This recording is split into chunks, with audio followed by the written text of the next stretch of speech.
دا دا الله فضل دا قبل از فتوحات و قبل از نظام اسلامی همین جا دشمنا نفوذ کرده بودند به نام لسانیت، به نام قومیت، به نام عصبیت ملک طوائفی وجود داشتند.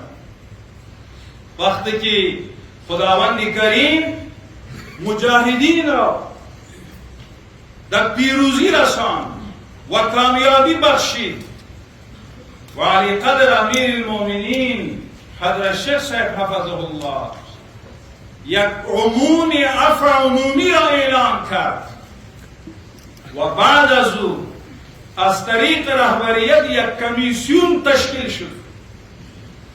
وظیفه همین کمیسیون همیست کسایی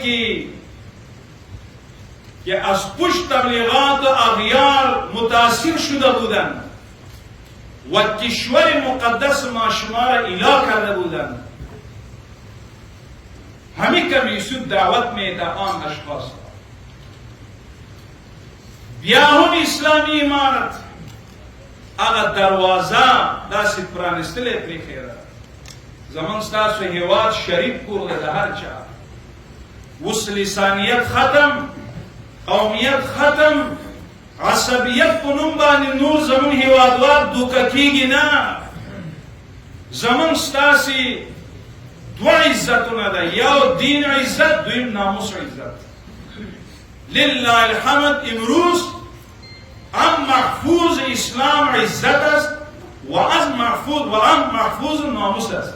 ماته یې ښکلا کړله او درست ښایست منلې دي، ستا خوږې خبرې ګوره کوم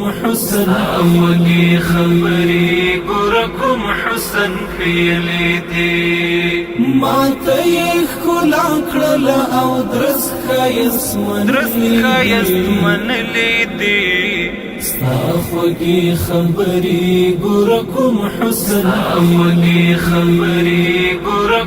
حسن ښیلې دي.